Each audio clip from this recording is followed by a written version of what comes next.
When you raise a glass of wine today, you may be touching a tradition that has endured for more than 8,000 years of human history.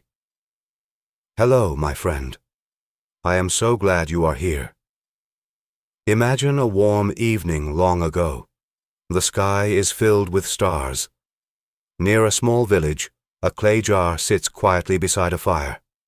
Inside, grape juice is changing. Tiny bubbles rise to the surface. Something unexpected is happening. Nobody planned it. Nobody understood it. Yet, from that simple accident came one of the oldest and most influential drinks in human history: wine. 8,000 years ago, in the mountains of the South Caucasus, people gathered wild grapes and crushed them by hand. They stored the juice in clay jars buried beneath the earth. One forgotten jar remained untouched for weeks. Natural yeast from the air entered the juice and transformed it. The first wine was born. People discovered that this new drink tasted good and created a warm feeling unlike anything they had known before. What began as an accident soon became a tradition. Thousands of years later, archaeologists found evidence of these ancient winemaking practices in Georgia. Remarkably, some people in the region still make wine using buried clay jars, just as their ancestors did. As time passed, wine spread south to Egypt. Along the Nile River, Egyptians learned not only how to make wine, but also how to celebrate it. To them, wine was more than a drink. It was a sacred gift connected to the gods and the mysteries of life and death. Pharaohs were buried with hundreds of jars of wine. The jars were carefully labeled with information about where the grapes were grown and when the wine was produced. Even thousands of years ago, Egyptians understood the art of blending wines from different regions to create unique flavors. Wine became part of memory, ritual, and identity. Then came Rome. As the Roman Empire expanded across Europe, wine traveled with it. Roman soldiers built roads, cities, and vineyards. Wherever Rome established its influence, grapevines soon followed. Many of today's most famous wine regions began with Roman vineyards. The Romans understood that wine connected people. It became a symbol of culture, trade, and belonging.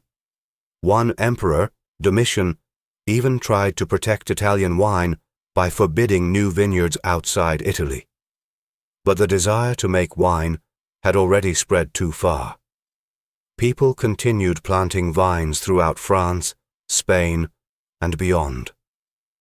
Ideas, like vines, are difficult to contain. Eventually, the Roman Empire fell. Cities emptied, roads crumbled, vineyards were abandoned, wine became rare. Many feared the tradition would disappear. But in quiet monasteries, Benedictine monks preserved it. Wine was essential for Christian worship. The monks planted vineyards in difficult climates and carefully studied every detail of grape growing. They recorded weather patterns, tested soils, and observed which hillsides produced the best fruit. Patiently and faithfully, they brought wine culture back to life. Without them, much of Europe's winemaking knowledge might have been lost forever. In 17th century France, a monk named Dom Pérignon worked in the cold region of Champagne. One winter, his wine stopped fermenting because of freezing temperatures. When spring arrived, fermentation began again inside the bottles. Pressure built up. Bottles exploded throughout the cellar.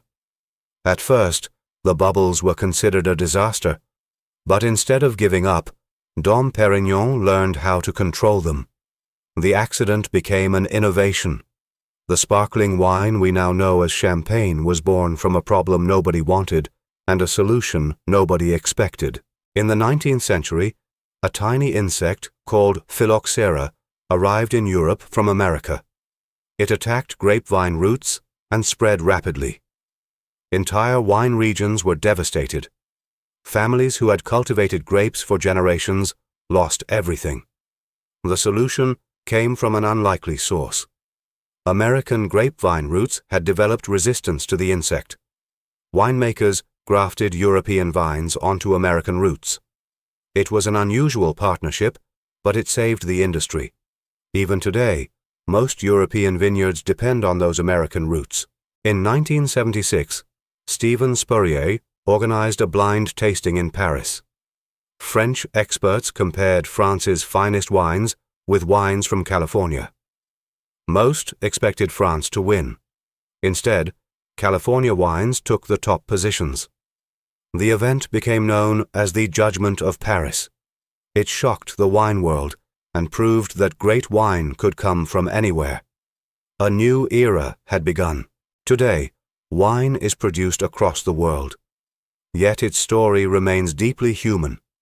It began with a forgotten jar buried in the earth. It survived because generations chose to preserve it. Farmers cultivated it. Monks protected it. Travelers carried it across oceans. Every glass contains thousands of years of history. Perhaps that is what wine teaches us, not through words, but through time. Ordinary things can become extraordinary when people care enough to preserve them.